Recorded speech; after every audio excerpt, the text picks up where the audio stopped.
Welcome back to another tale from the Dark Multiverse. Now today we're tackling Crisis on Infinite Earths, one of DC's very first big events, and you're probably thinking, okay, Tales from the Dark Multiverse, it's events. We usually have an event in a comic, and it takes a dark direction, right? Now, if you remember Crisis on Infinite Earths, you have the Anti-Monitor who tried to destroy the multiverse. The Monitor got all these heroes together to save the multiverse, and then you have the death of the Flash, the death of Supergirl, all this different stuff, right? All the iconic moments. Well, push those aside because this is actually more about the Just Society and how they deal with the fallout of this big event. Usually, how they dealt with the fallout, it was pretty simple. They actually kept living, they're doing well. But this is the Dark Multiverse, so things don't go as well. And it goes in a very intriguing and unique direction. Now, this issue is written by Steve Orlando and drawn by Mike Perkins. And I really liked it, guys. I think you will enjoy as well.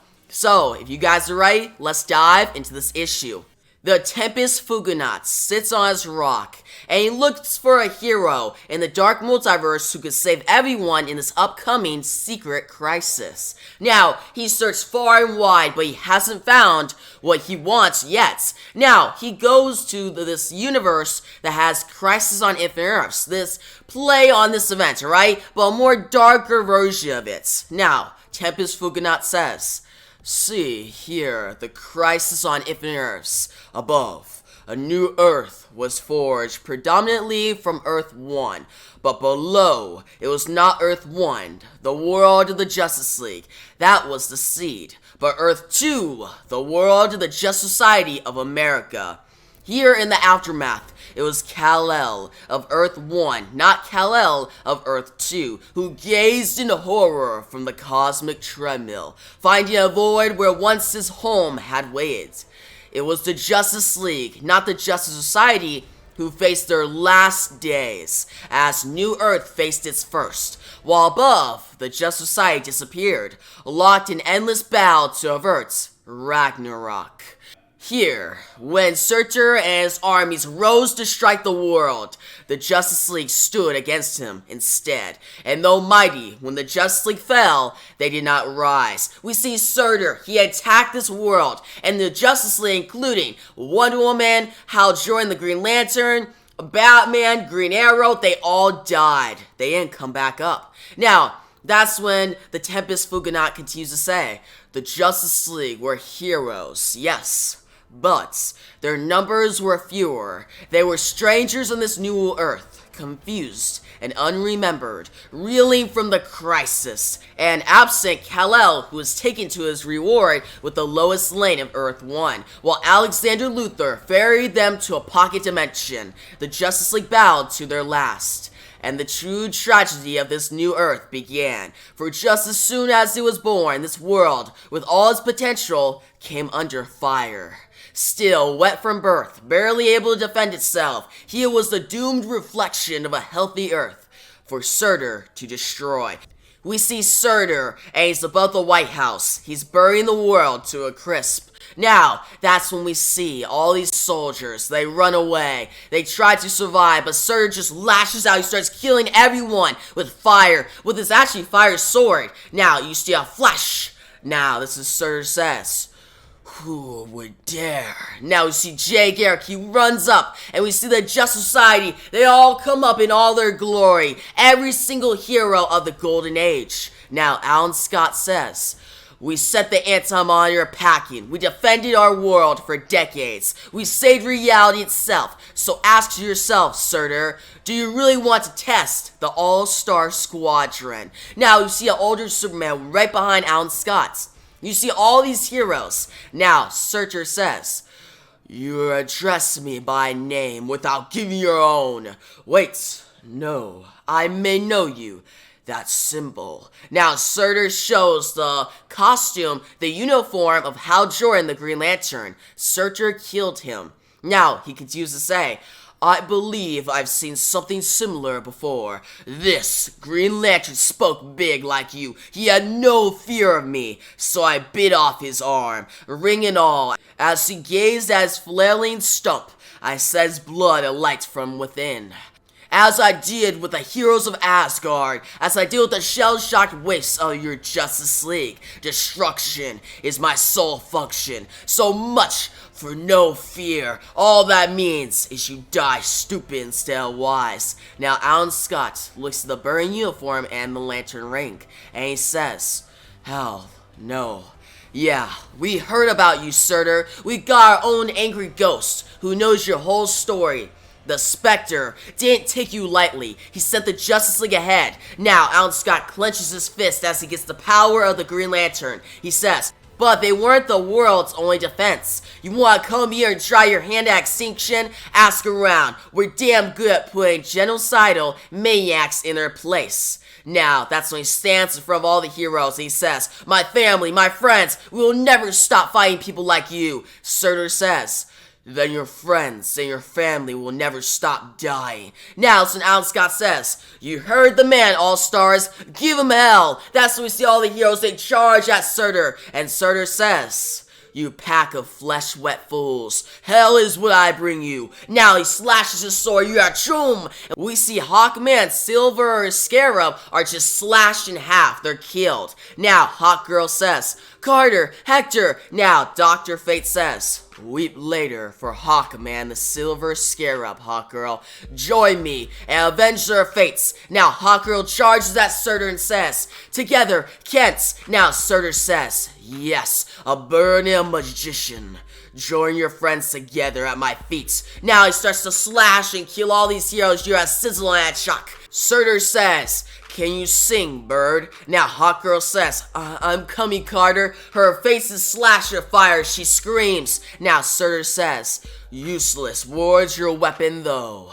So passes great Nabu, and with him, the best last hope for this world. We see the Dr. Fate helmet falls to the ground. You got clanging at Gorsh as Dr. Fate is killed. Now, that's when we see the Spectre comes out of his helmet. He says, not best, and certainly not last, cruel one. There's still judgment at the hands of the Spectre. Now, Surtur says, the Spectre, a tired ghost in boys' boots. And Spectre says, do not mock the wrath of a god, defiler. And Surtur says, and just where does the hand of this god enter to puppet you, ghost?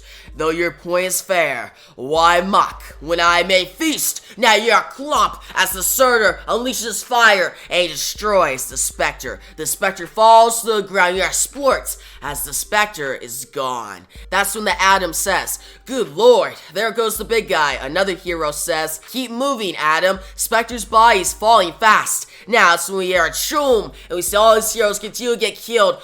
We see the daughter of Wonder Woman. She starts to fight back at the side of Robin. Now Robin is killed. He's slashed, you're a splutch, and he's killed by Surtur. Now Surtur comes forth, you're a whoosh, and that's when we see the daughter of Wonder Woman. She stalls him long enough for the older, real Wonder Woman to show up. Wonder Woman says, younger demon, perhaps but stronger. Never. Now she charges into Surtur, kachoom, and it actually hurts Surtur a little bit. Now Superman comes flying forth. He says, Diana. Now Alan Scott goes to Diana. He says, we got you, Diana. It's okay.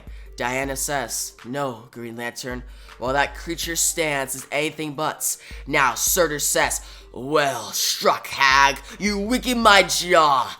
That's when the Atom says, guys, look out, he's gearing up for something quick. Now it's when the Atom goes in front, you are skloom, and the Atom is burned to a crisp, he dies. Now Alan Scott says, no, and that's when all these heroes start getting hit by fire. We see Superman, he gets hit in the back, he is very bruised. We see Wonder Woman, she turns into ash. Now, some Power Girl goes up to Superman, and she tells him that she's got this. She says, you go, Superman, this world needs you.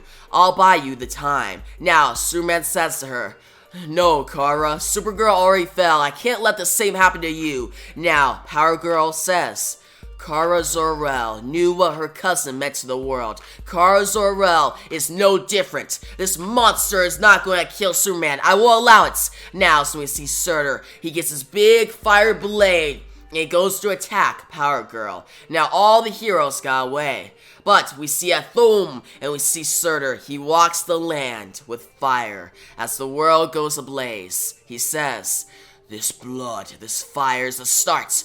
Hope persists, this world's warriors live, few and wounded. May they stay in their holes like what little life remain for this earth. We are Thum," as he keeps talking. He says, "If they are smarts, they will not impede our march." Now we see this area with all these statues and this one ball that is purple. Now Superman says, "You're sure Surtur can't find us, Starman?" Starman responds, "Sure as anyone can be after today, Superman. Giant thunderbolts hiding us, and my cosmic rods bang radio and infrared around the perisphere."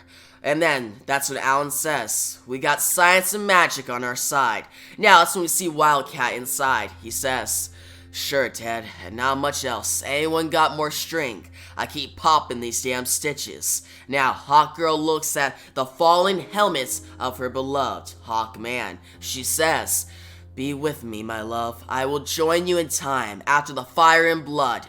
Now, Huntress says, "Your mother was a hero, Lyda. She struck hard against the greatest enemy we'd ever faced." Now, Lyda, the daughter of Wonder Woman, says, "And she's still gone, Huntress." We see Alan Scott talking to his son, Obsidian, who his real name is Todd, right? But Alan says, "Molly, your sister, this ring's always been able to do it all, but it can't rebuild our family, Todd." Now Jay Garrick holds his helmets and he says, "No, Barry, no Wally, just you, Garrick. The batons come all the way around. Time to run with it." Now he's the Sandman. He says, "A bright mask, bright colors for you, Sandy.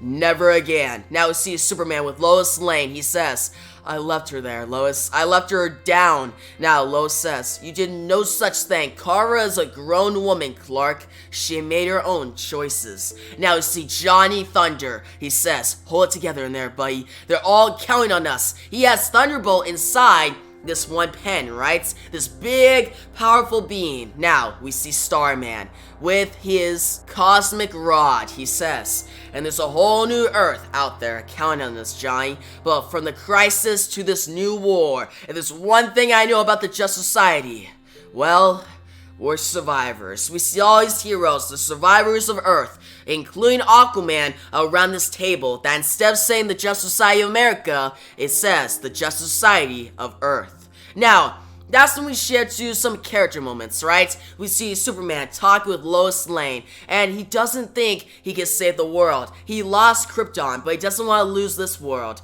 Lois tries to give him hope. She says, what Power Girl did, what Kara did, sacrificed herself.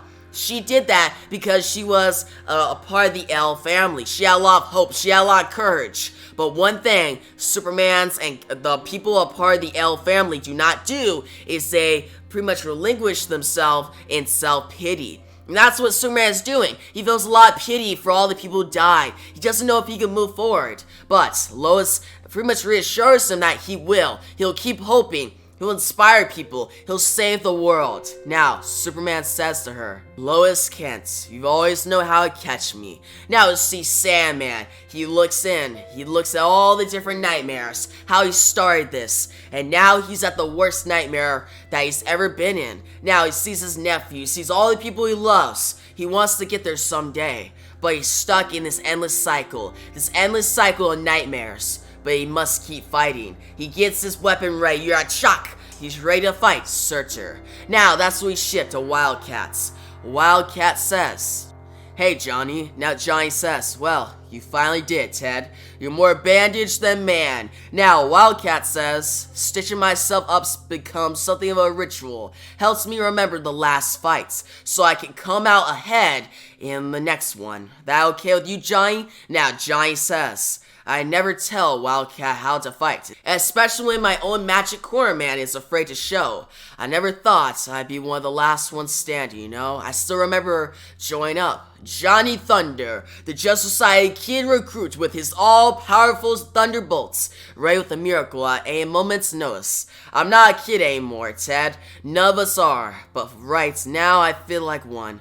What good's the JSA mascot gets a demon like Surtur?" Now, Wildcat puts on his uniform. He says, Got news for you, JT. You are never the mascots, and the genie of yours was just icing on the cake. I always knew it'd be you and me in the end, the fist of the Just Society, and its hearts. So this very nice moment between Wildcats and Giant Thunder ends. Now we see Alan Scott and Jay Garrick. They remember some of their friends as they embark on this plan. Their plan is for Jay Garrick to run around Surtur at ultimate speed and cause him to go into this black hole. The heroes will fight off against him and send Surtur into this black hole, and his flames will engulf him, killing him. They'll destroy Surtur. Now, they talk about the physics and all the science and how they're creating something, this plan that will work. It's a very crazy but very interesting plan.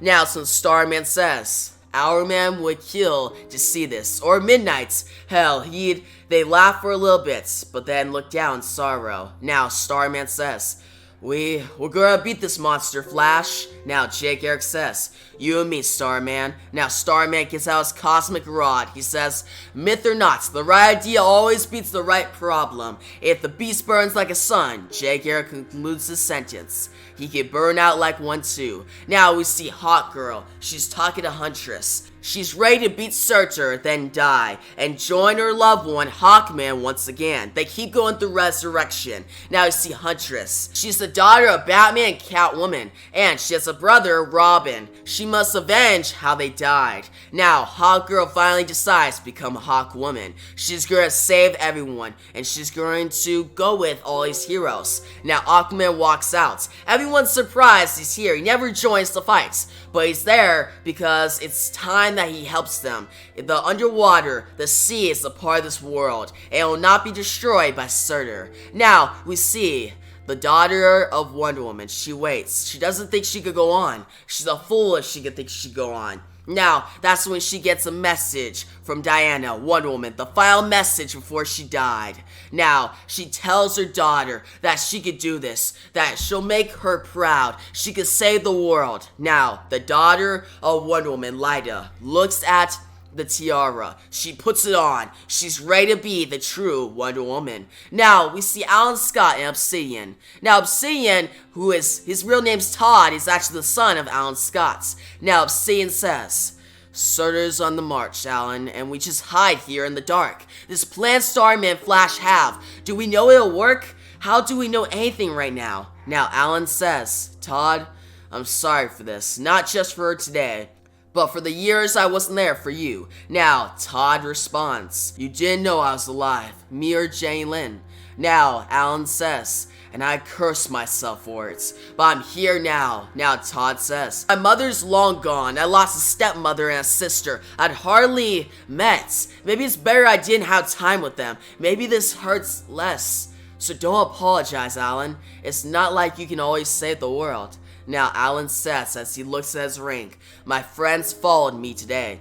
You followed me, Obsidian. I failed them. I will not lose anyone else. You're right, son. I don't have to save the world every time. Just one more time for you. I know what you're going through. Hide your light inside. When this is over, you live it, Todd. Live your lights, and I promise I'll make sure the world's waiting for you. Now we see Surtur. He walks into the sea. The ocean actually is the one thing preventing Surtur from destroying the rest of the world. Now he walks into the ocean. You're a thumb. Then you hear a whoosh as he swings his fire blade at the ocean. You hear a sizzle as all the water starts to turn into fire. Now, Surtur says, watch the ocean boil the lungs of this world.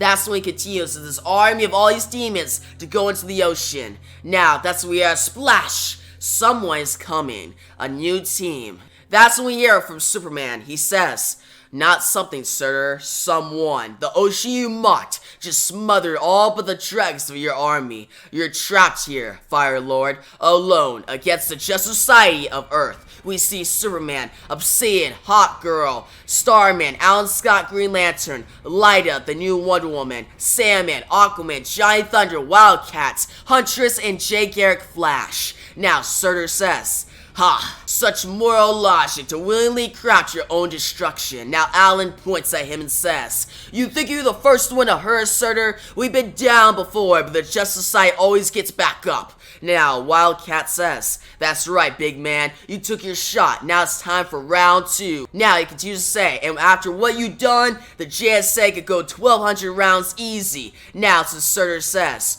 "Do you truly believe this is combat, pigs of Midgard? It's a calling. The only question is, who strikes first?" Now Wonder Woman says, "Me, creature, Hippolyta, Trevor, heir to paradise. I strike. With the fury of Wonder Woman, you are crack," as she punches Surtur in the face. Now Surtur says, "I see no wonder." He clenches, light his head in his hands. You're a chum. Now as we see Obsidian, he starts to attack. All these heroes attack. We see Wildcats. He attacks against these demons. Now, he tells Giant Thunder, "Ooh, gotta thank Green Lantern for these mitts when this is over. Ain't felt this good in years. What you doing back there, Giant? You and your better half should be barbecuing these clowns." Now, Giant says to the pen, You heard him, Thunderbolts. There's no time to be scared." What? What was that? What you got that the Spectre and Dr. Fate dance? Is that a joke? Half a century and now you become a comedian. You got hearts. You got your best friend. You got John L. Thunder. So let's go, buddy. And that's when we see Giant Thunder. He turns into the Thunderbolt and he joins Wildcat in this fight against this army of demons. Now Wildcat says, "Nice suit, brother. Now let's get to work." Now so you see Hawk Girl. She starts to take down all the demons. Now we see Sandman. He keeps on fighting, but he's bitten by one of these demons. Aquaman saves him, but Sandman says, "Aquaman, did I get him?" Now Aquaman says, "Shattered in a moment of terror. Maybe these beasts know hell, Sandman, but I promise you've shown them fear. And I think it's past time their boss got the same message." You see these big, great white sharks. They come out of the water, out of the oceans. You are chomp chomp. They start to chomp onto Surtur. Now Surtur says, "You soft-minded idiots! All mortal flesh dies in my touch. Such is my perp." Now he could use a scream and he says, "What?" Now we see Power Girl. She's alive. She comes out of Surtur's stomach. You are splush. And she says, "Then it's a good thing this flesh is anything but mortal." Now she comes to Superman, and Superman says, "Power Girl, you're alive. Thank Krypton, you're alive." Now you see Starman. He says to Jay Garrick, "Now, Flash, while Surtur's hurting." Now Jay runs. He says, "Don't mind if I do." Now they start to run. Jay Garrick runs around Surtur. You're crack-a-choom, choom, choom. Now he runs around Surtur even farther. Starts to push Surtur into this black hole. But Surtur says, "An impressive plan by Midgardian standards. A pity then.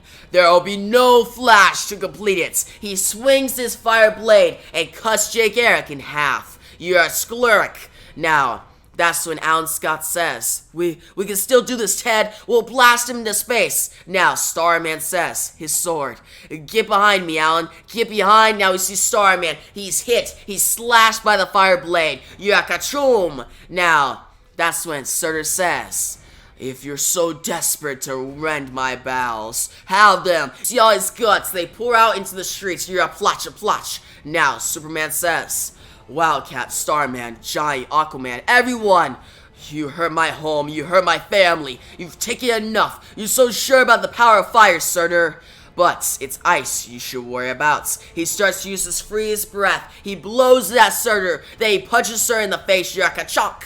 Now Surtur grabs the Kryptonian Superman and says, "You've broken my face. What penance shall I exact from your world in return? How first should I burn the flaccid myth of Superman? Shall I wear your scorched flesh as a lone cloak? Shall I lose my soldiers to gnaw your sun-leathered meat while your mate looks on?" Now Alan says, "Enough! That's enough." Now Surtur says, "The old Lantern, I did promise you and your friends and family would die." Now Alan says, "That's over. Let Superman go." Now Surtur says, "Why?" Now Alan says, because maybe we can't beat you, Surtur, but you spent eternity in chains, and now Now you're finally free, and there must be something you want. Now, Surtur says, I want only destruction, fool. I have but one primal cause, and that is Ragnarok. My fire cannot be obeyed. Now, Alan says, I didn't want it to be true. Since I put on this ring, since I first stood with my friends, we always found victory. Even if it was hard fought. I've seen too many of those same friends burn to ignore your power. I've let too many people down. I've seen now that we can't stop you. But if we didn't, what if you could destroy world after world, just not this one? Now, Surtur lets go of Superman says, hold, legions, and watch closely as the soul dies. You would ask me to spare this world, your new Earth, at the cost of millions more. Now Alan looks up at this villain and says, That's what I said. I'll be your avatar, Surtur. I'll guide you and your armies to new worlds to destroy as endless as the spaceways, as long as you never return to Earth. Now all the heroes below are shocked. They're shocked at what Alan is doing. Now, that's what Surtur says. Ha! You'd offer yourself for something as small as this place, as your bloodline.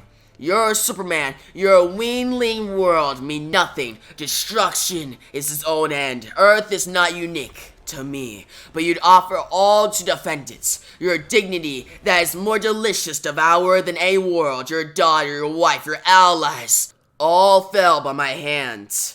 But yet, you would bend the knee. Now Alan looks down, and he feels sorry for everyone. He says, just save Earth. To protect this world for my son to live in, to preserve the future for generations to come. There's nothing I wouldn't do, so let's get on with the tour, Surtur. I don't have all day. Now, Surtur says, very well. May you light the way for destruction now and forever. Now, Surtur combines with Alan Scott. Alan Scott becomes this new Green Lantern, the avatar of Surtur. Now, that's what Alan concludes with. Todd, Now, Todd's son says, Dad, but he's gone. How can he just be gone? Dad, we are whoosh as Green Lantern and Surtur disappear from the world. Now, that's when the Tempest Fugonaut continues to say how Alan Scott did save this world. The Justice Society continued to protect this world. It was a great world with hope and everything, but the rest of the universe trembled at Surtur and Alan Scott, the Green Lantern, this new dreaded lantern. Now you see Alan Scott, he flies through space, he has the powers of Surtur, he has the fire blade, he's transformed into this new villain, and he says the oath. And I shall shed my light for fury evil, for death alone survives the lights of the Dread Lantern. Now, that's how we conclude Tales from the Dark Multiverse, Crisis on Infinite Earths, #1. So guys, this issue was really cool in my opinion. I really liked it because for one thing, the artwork by Mike Perkins fixed like the tone very well. He's really good at drawing all this stuff. Like, it's a very brutal and horrific comic with a lot of tragedy, a lot of action, and Mike Perkins does a great job with it. Now, there's only one complaint I have with his artwork is that his facial expressions at times don't look as good. But that's not a huge complaint, right? He still does give emotion in how the characters, like, use their body and stuff. And you kind of still see a lot of emotion. Just at times the facial expressions look like kind of weird or don't really fit. But that's my only problem with the artwork. The rest of it, guys, the artwork looks amazing. Now, the writing by Steve Orlando is really good.